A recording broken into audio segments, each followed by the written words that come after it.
I had a hard time getting to sleep yesterday.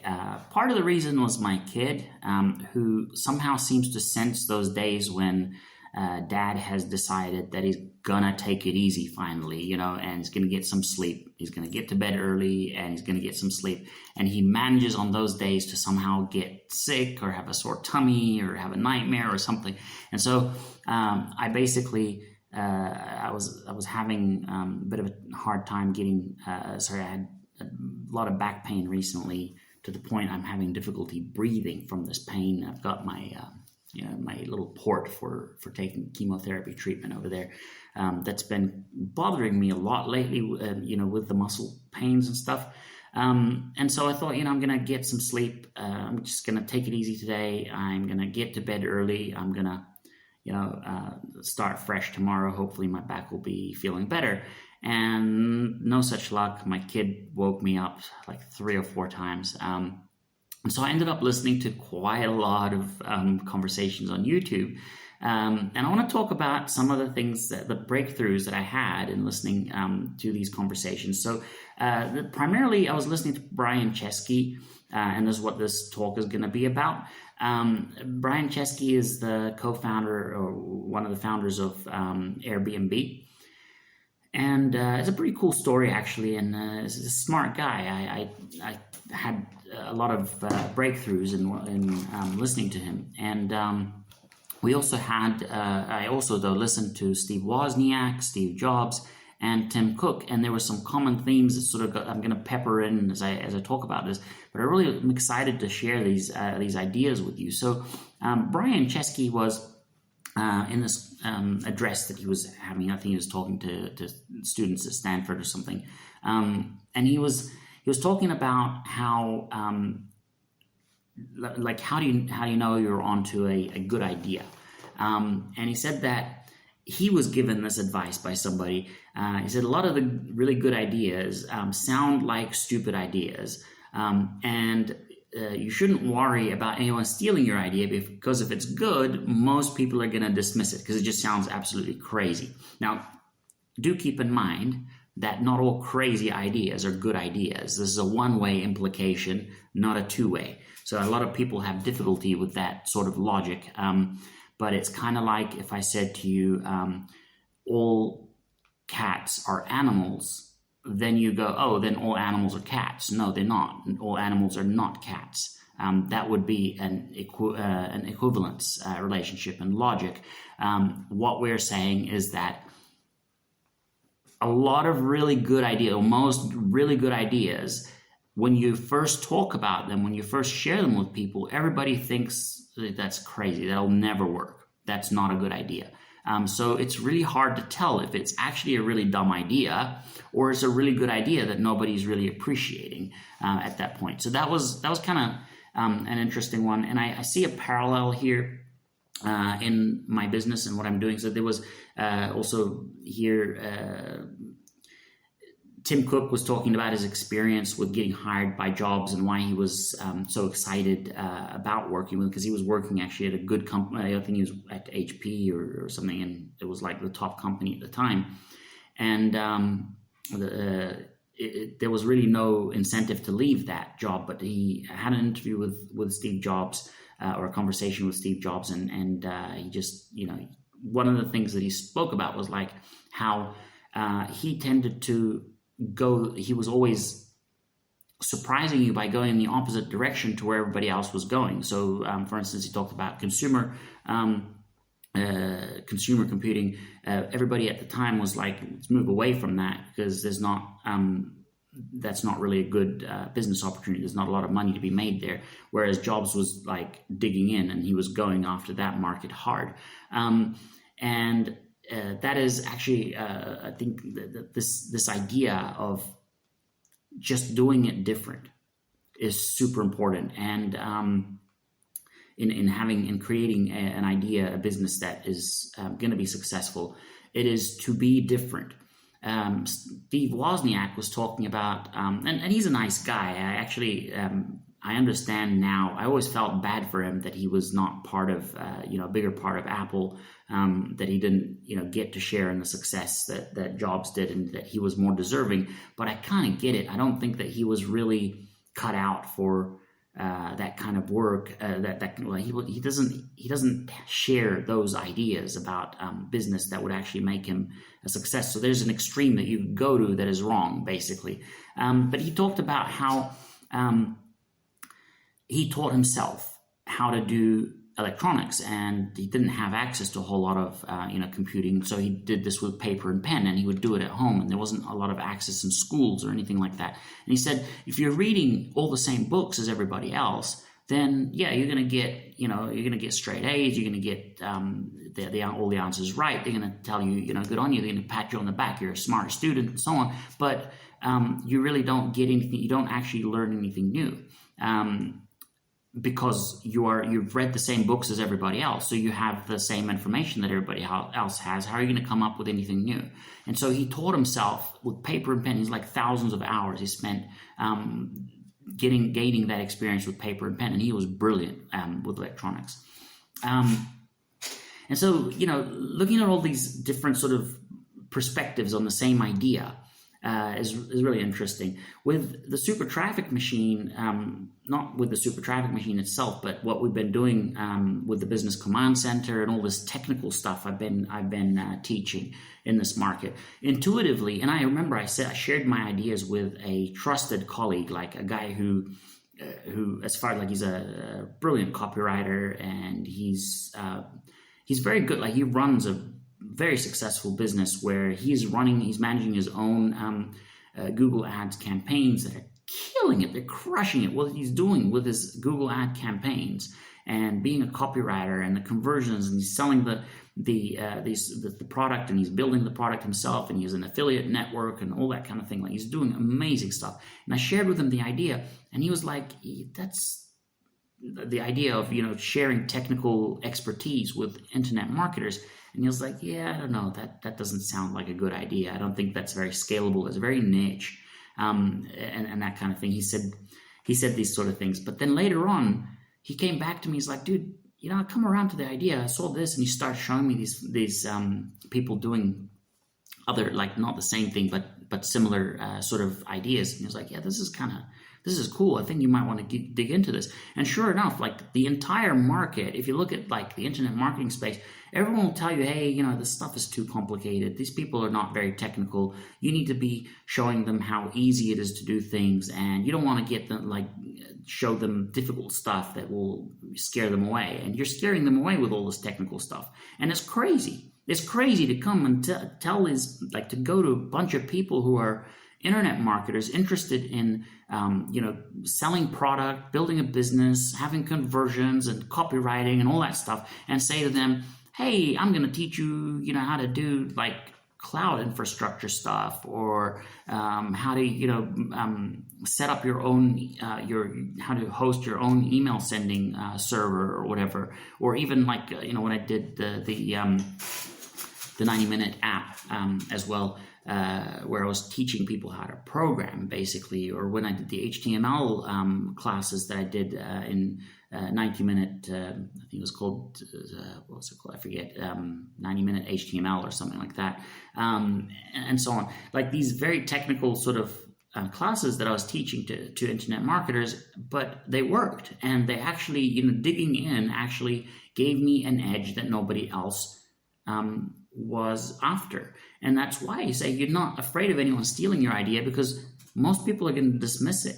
Most people won't actually see it as a good idea until it's taken off. It's too late for them to recognize that it's a good idea. I don't have any competition primarily in this market of mine, because most people are not trying to they're not trying to sell technical stuff to internet marketers. Most of them are trying to sell copywriting courses, traffic courses, and stuff like that. And by the way, if I were to do that, if I were to just sell more traffic stuff, it's like, well, there's a ton of courses on Google Ads. There's a ton of courses on Facebook. There's a ton of courses on Twitter ads. There's all kinds of courses and programs that people are already running on the various, people are already doing these, they're training on these things already.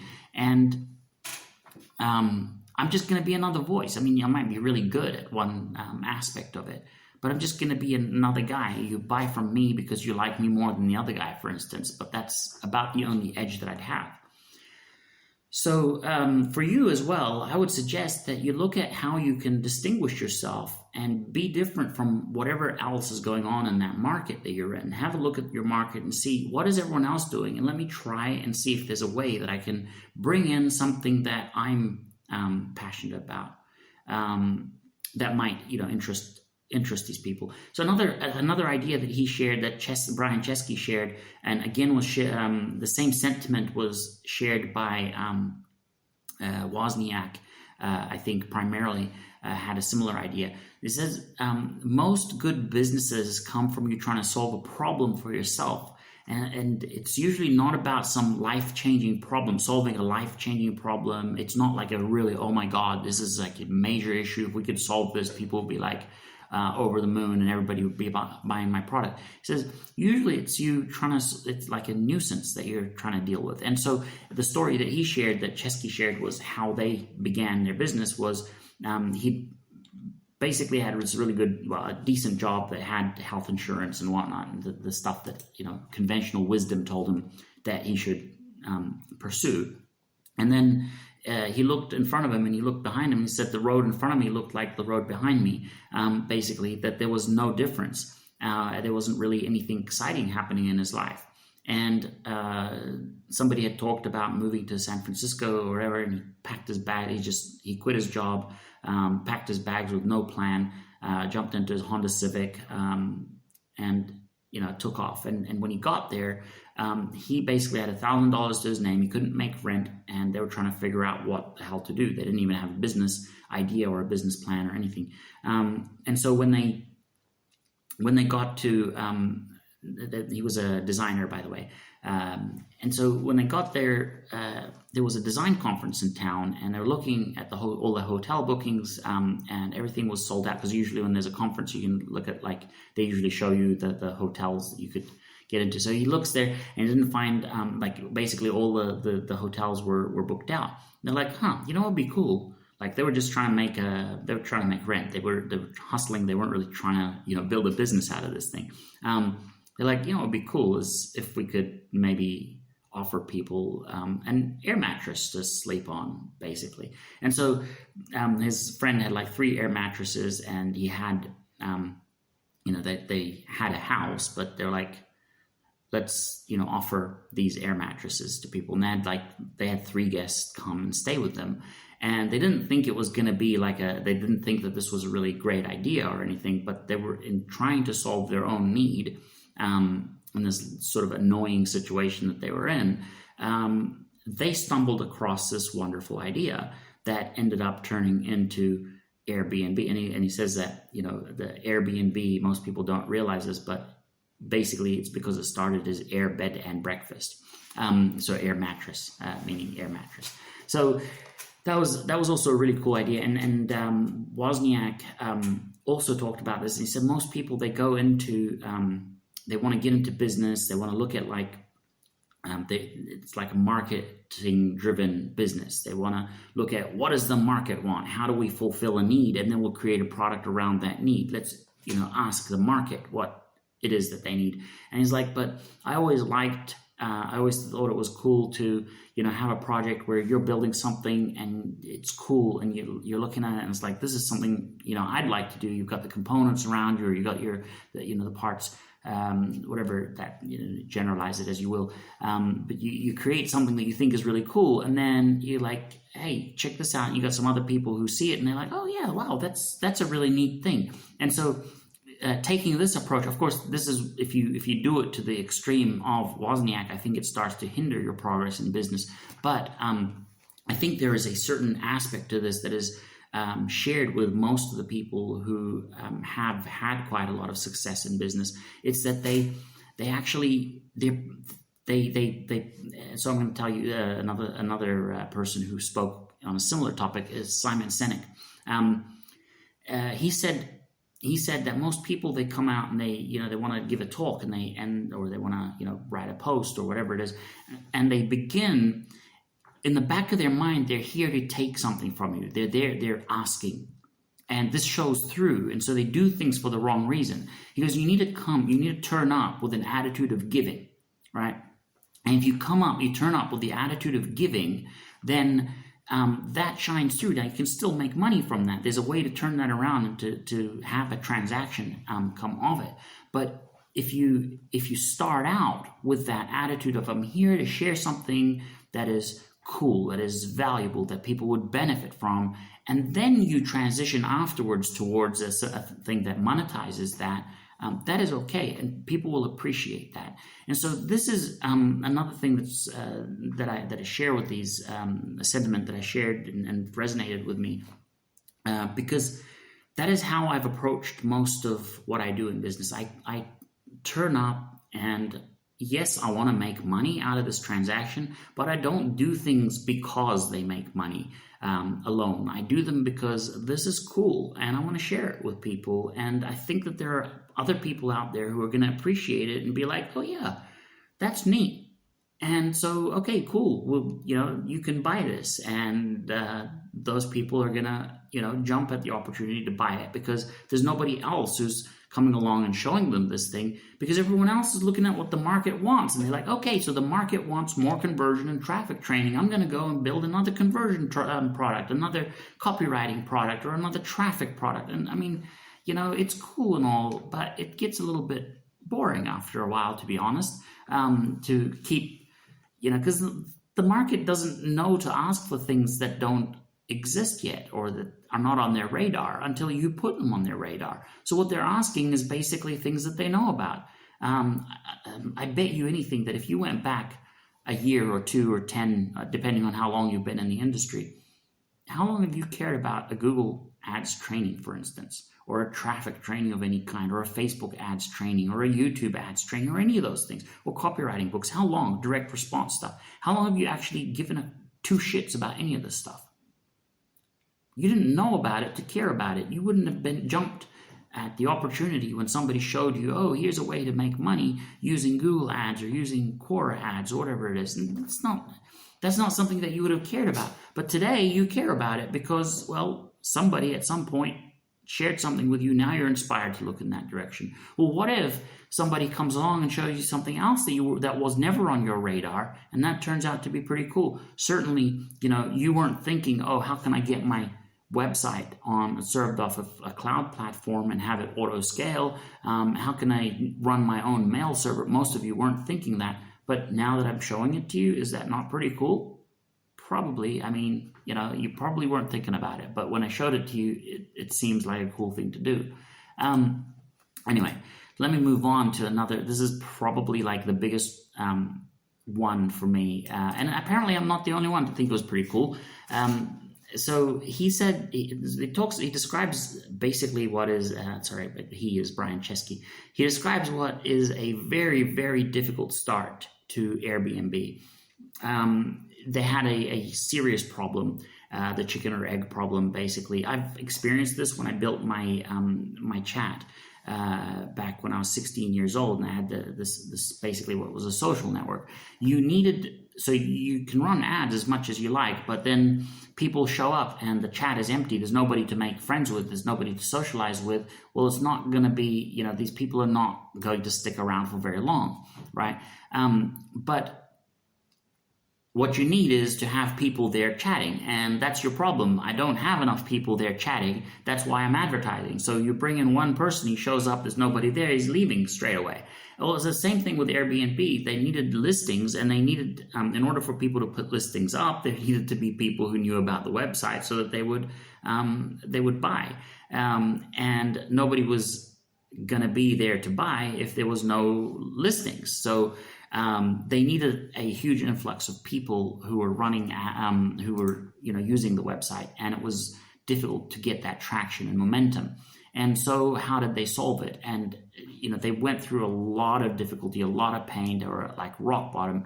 And then he talks about how he had been given some advice from Paul Graham, who is a pretty onto it fella. He's an investor, obviously. He started Y Combinator, which is is one of the co-founders of Y Combinator, which is basically an incubator for startups. They offer mentorship and stuff like that. And this is among the many things that he's done with his life. But I mentioned that because that's where they got to meet Paul Graham. And the advice that he gave them was, it's better to have 100 customers who love you than to have 1 million customers who kind of maybe like you. Sorry, 1 million customers who kind of maybe like you, right? 100 customers who love you instead of 1 million who kind of like you. Now, this is, okay, it's very abstract. What do you do with that advice? Well, he gave the further advice, and like I said, it's popular. I just ran a search on this and found all kinds of videos talking about this. So he says, do things that don't scale. Do things that don't scale.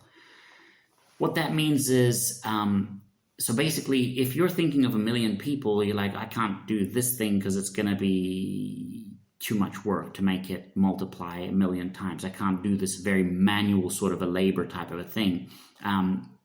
So let's say you have a website and you sort of have to like get on the phone with everybody and take their credit card details over the phone and then create an account for them. Say, especially like with network marketing companies, it's probably easier to get somebody on the phone, get their credit card information, fill out the form for them, do everything on their behalf, and then send it over. So there's a manual process to that. And that's not really a very scalable solution compared to, hey, just here's the website, here's the order form, fill out the form, and you're done, right? So there's a manual aspect to that is not very scalable.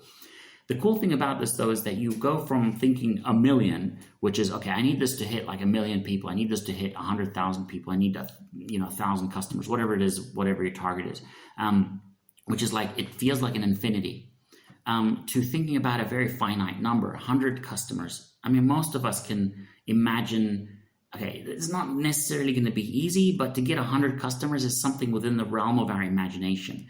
That's certainly, an early target for me was to get the super traffic machine to 100 subscribers. 100 subscribers is not a lot of subscribers. It takes time. It will be something that takes a lot of work. But 100 subscribers who love you is going to be way more hard work than you can possibly imagine, because that's not just 100 subscribers who kind of like, we're talking about 100 who love you. And so with Brian Chesky, what he did was he said, we immersed ourselves in the product. That means that they would go, so if somebody signed up to the website and they posted their home, they listed their home, then they would actually fly out to that person's home. They'd actually book it, and they would go there, and they would actually sleep over, and basically pay for the experience, and then they would write a review. They would basically give them their first review. Now, that's not a very scalable thing. You can't take that and do it for millions and millions of people. You can't do that for the rest of your company's life. But going there and actually going through that experience allowed them to see the product firsthand. They could see the struggles of the person who made the listing. They could experience what the service was like, and so on and so forth. And so that gave them a lot of firsthand experience that they could then use to modify and improve their product. The other thing that they did was, for instance, they would say to their the guy, they'd be like, wow, this house is actually much nicer than the pictures showed it to be. So they'd be like, would you like if a professional photographer would come over and take photos of your house and make a listing? And they're like, yeah, that'd be kind of cool. And what he'd do is they'd turn up the next day with a camera and be like, all right, this is us, and it was like, for those people, you would think, so in our business, in our line of business, it's like if somebody writes an email and I reply instead of my assistant, I'm the one who calls you up and checks if you received your package okay or something like that. the fear in our line of work, I know from my friends who are in this industry, is like, dude, that your positioning is like shit. Then people think that, you know, your business is so small and that you don't have a lot of success going on. But actually, most of the time, that's not people's first reaction to that. They feel honored. It's like, wow, the founder of this company, the owner of this company, has come to do this thing for little old me. They're not sitting there thinking, oh wow, your business must not be very big to be able to be willing to come out and do this. I mean, people appreciate it rather than look at it in a negative light. And so a lot of people don't get this. This is a huge secret to creating loyal customers. By the way, let me explain to you what it means to have 100 customers who love you instead of 1 million who kind of like you. 100 customers who love you are going to go and tell as many people as they can about that experience. Okay? And it's not easy to get somebody to love you. You have to go and do things that are way out of the way in order for that to happen.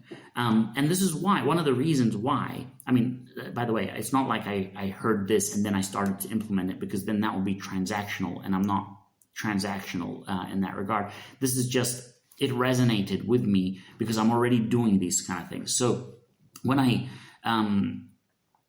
one of the things that I've always offered from the beginning of my business, and I didn't give a crap about all what the gurus were saying at that time, right, is a lot of support. Somebody emails me, I personally email them back. All right, I'm available to you by email.